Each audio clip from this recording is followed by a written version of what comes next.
ഇന്ന് നമ്മൾ തയ്യാറാക്കിയെടുക്കാൻ പോകുന്നത് വളരെ ഫേമസ് ആയിട്ടുള്ള ഒരു ഡെസേർട്ട് ആയിട്ടുള്ള നവാബി ഷമായി ആണ്. വളരെ സിമ്പിളായിട്ട് 5-10 മിനിറ്റിലൊക്കെ നമുക്ക് റെഡിയാക്കി എടുക്കാവുന്നതേ ഉള്ളൂ. ശരിക്കും പെരുന്നാളിനൊക്കെ ഉണ്ടാക്കിയെടുക്കാൻ ഏറ്റവും സ്പെഷ്യൽ ആയിട്ടുള്ള ഒരു ഡെസേർട്ട് ആണെന്ന് തന്നെ പറയാം. അപ്പോൾ എല്ലാവരും തീർച്ചയായിട്ടും ഒന്ന് ട്രൈ ചെയ്ത് നോക്കിയിട്ട് നിങ്ങളുടെ ഫീഡ്ബാക്ക് അറിയിക്കാൻ മറക്കരുത്.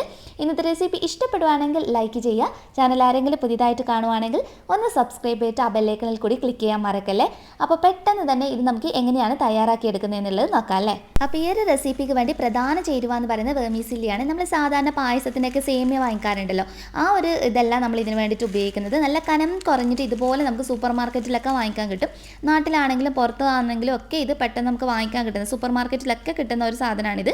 അപ്പോൾ ഇത് നല്ല കനം കുറഞ്ഞിട്ടുള്ള ഇതുപോലെ ഉള്ളത് വേണം എടുക്കാൻ വേണ്ടിയിട്ട്. ഇതുപോലെ ഇതിപ്പോൾ ഞാൻ 150 ഗ്രാമിൻ്റെ ഒരു പാക്കാണ് കേട്ടോ എടുത്തിട്ടുള്ളത്. ഇനി കൈ വെച്ചിട്ട് ഇതുപോലെ ഒന്ന് പൊടിച്ചെടുക്കണം. ഒത്തിരി അങ്ങ് പൊടി അങ്ങ് പൗഡർ പോലെ പൊടിച്ചെടുക്കരുത്, കാരണം ഇത് പെട്ടെന്ന് തന്നെ പൊടിഞ്ഞു കിട്ടും, അത്രയും കനം കുറഞ്ഞിട്ടുള്ളതാണ്. അപ്പോൾ പൊടിച്ചെടുക്കുമ്പോൾ കണ്ടില്ലേ, ഈ ഒരു പാകത്തിന് വേണം നമ്മൾ പൊടിച്ചെടുക്കാൻ വേണ്ടിയിട്ട്. ഇതിപ്പോൾ കറക്റ്റ് നല്ലൊരു പാകത്തിന് റെഡിയായി കിട്ടിയിട്ടുണ്ട്. ഇനി നമ്മളിതൊന്ന് റോസ്റ്റ് ചെയ്തെടുക്കണം. അപ്പോൾ വറുത്തതും വറുക്കാത്തതായിട്ടുള്ളതൊക്കെ നമുക്ക് വാങ്ങിക്കാൻ കിട്ടും. എങ്ങനെയാണെങ്കിലും അടുത്തൊരു സ്റ്റെപ്പ് നമ്മൾ ഇതുപോലെയാണ് ചെയ്തെടുക്കുന്നത്.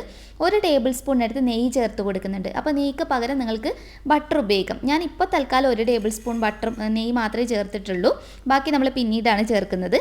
എന്നിട്ട് നമ്മൾ ഈ സേമിയ മുഴുവനായിട്ട് ചേർക്കുന്നുണ്ട്. നിങ്ങൾ ബട്ടറാണ് ഉപയോഗിക്കുന്നതെങ്കിൽ ഒരു 3-4 ടേബിൾ സ്പൂൺ വരെയൊക്കെ ബട്ടർ ഉപയോഗിക്കാം കേട്ടോ. അപ്പോൾ ഇനി ഇതിലോട്ടേക്ക് ഞാനൊരു 3 ടേബിൾ സ്പൂൺ അളവിൽ പൊടിച്ച പഞ്ചസാരയും അതുപോലെ ഇതിൻ്റെ കൂടെ നമ്മൾ പാൽപ്പൊടിയാണ് ചേർക്കുന്നത്. അത് ഞാനൊരു 2 ടേബിൾ സ്പൂണാണ് കേട്ടോ, 2 ടേബിൾ സ്പൂൺ മുഴുവനായിട്ട് ചേർത്ത് കൊടുത്തിട്ടുണ്ട്. ഈ പഞ്ചസാരയുടെയും പാൽപ്പൊടിയുടെയൊക്കെ അളവ് ഇതുപോലെ തന്നെ ഫോളോ ചെയ്യണമെന്നൊന്നുമില്ല, നിങ്ങൾക്ക് നിങ്ങളുടെ മധുരത്തിനനുസരിച്ചിട്ട് അഡ്ജസ്റ്റ് ചെയ്തിട്ട് ചേർത്ത് കൊടുക്കാവുന്നതാണ്. ഇനി നന്നായിട്ട് മിക്സ് ചെയ്യുക. ചെറു തീയിലിട്ടിട്ട് വേണം മിക്സ് ചെയ്യാൻ, അതല്ലെങ്കിൽ ഇത് പെട്ടെന്ന് അങ്ങ് കറുപ്പടിച്ചു പോകും.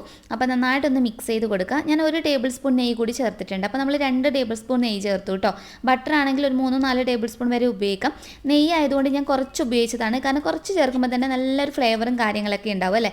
ബട്ടറിനേക്കാളും ടേസ്റ്റിയാണ് നമ്മൾ നെയ്യ് വെച്ചിട്ട് ചെയ്യുന്ന സമയത്ത്. അപ്പോൾ നന്നായിട്ടൊന്ന് മിക്സ് ചെയ്ത് കൊടുത്തിട്ട് ഈ പഞ്ചസാര ഒന്ന് അലിഞ്ഞിട്ട് ഒന്ന് നന്നായിട്ടൊന്ന് യോജിച്ച് കിട്ടിയാൽ മതി.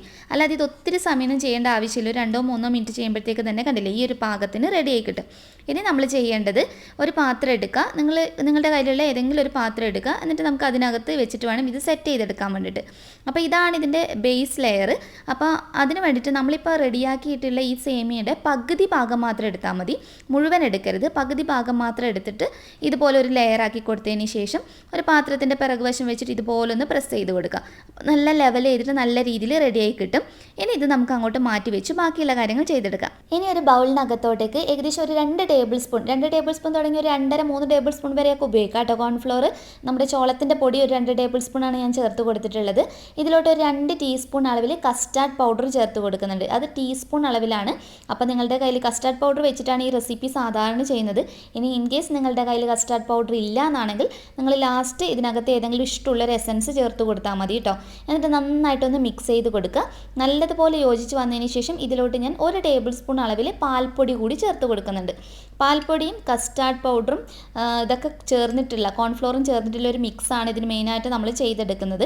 അപ്പോൾ ഞാൻ നേരത്തെ പറഞ്ഞതുപോലെ കസ്റ്റാർഡ് പൗഡർ കയ്യിലില്ലെങ്കിൽ ആദ്യം കോൺഫ്ലോറും പാൽപ്പൊടിയും മാത്രം മിക്സ് ചെയ്തിട്ട് പിന്നീട് ലാസ്റ്റ് എന്തെങ്കിലും ഒരു എസൻസ് ഇതിലോട്ട് ചേർത്ത് കൊടുത്താൽ മതി. അപ്പോൾ ഇതിലോട്ടേക്ക് ഞാനിനി ഒരു 1 ലിറ്ററിനടുത്ത് പാലാണ് ചേർത്ത് കൊടുക്കുന്നത്. അപ്പോൾ ഇത്ര അളവിൽ ചെയ്യണമെന്നില്ല കേട്ടോ, പാൽ ഈ 1 ലിറ്റർ അളവിലൊന്നും ചെയ്യണമെന്നില്ല. ഒരു 500 ml 750 ml ഒക്കെ വെച്ചിട്ട് ചെയ്തെടുത്താലും മതി. അപ്പോൾ കോൺഫ്ലോറിൻ്റെയൊക്കെ അളവ് ഒന്ന് അഡ്ജസ്റ്റ് ചെയ്ത് ചേർത്ത് കൊടുത്താൽ മതി. പാല് നന്നായിട്ടൊന്ന് തിളപ്പിച്ചെടുക്കണം. അപ്പോൾ ഇനി ഈ ഒരു ഇതിനകത്തോട്ടേക്ക് ഞാൻ ഏകദേശം ഒരു 5 ടേബിൾ സ്പൂൺ അളവിൽ പഞ്ചസാര ചേർക്കുന്നുണ്ട്. അതായത് പകുതി പഞ്ചസാരയും പകുതി മിൽക്ക് മെയ്ഡും ആയിട്ടാണ് നമ്മൾ ചേർത്ത് കൊടുക്കുന്നത്. ഇത് മുഴുവനായിട്ട് മിൽക്ക് മെയ്ഡിലാണ് സാധാരണ ചെയ്തെടുക്കാറ്. അപ്പോൾ നിങ്ങൾക്ക് മിൽക്ക് മെയ്ഡിൽ തന്നെ അങ്ങനെ വേണമെന്നാണെങ്കിൽ കംപ്ലീറ്റ് ആയിട്ട് അത് തന്നെ ഉപയോഗിക്കാം കേട്ടോ.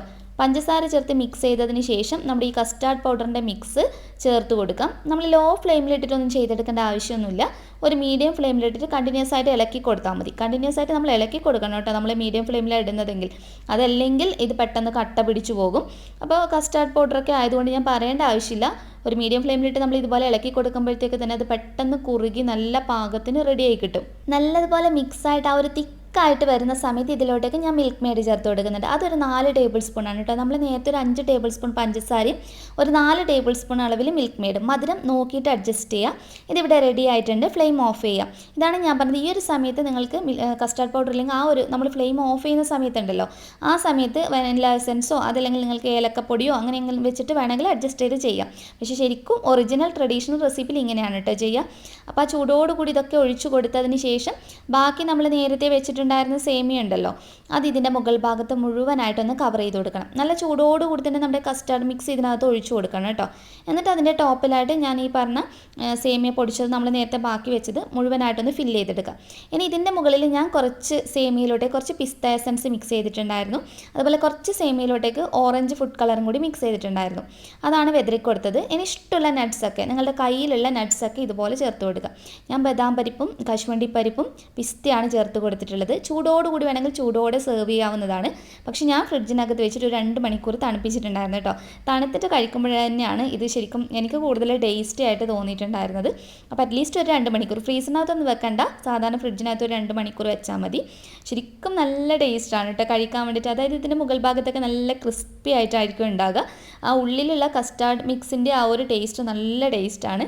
അപ്പോൾ നിങ്ങൾ തീർച്ചയായിട്ടും ഒന്ന് ട്രൈ ചെയ്ത് നോക്കുക. എന്തായാലും ഇഷ്ടമാവും. പെരുന്നാളിലൊക്കെ തീർച്ചയായിട്ടും ട്രൈ ചെയ്ത് നോക്കിയിട്ട് നിങ്ങളുടെ ഫീഡ്ബാക്ക് അറിയിക്കാൻ മറക്കരുത്. നെക്സ്റ്റ് വീഡിയോയിൽ വീണ്ടും നല്ലൊരു വെറൈറ്റി കാണാം. അതുവരെ ടേക്ക് കെയർ. Bye bye.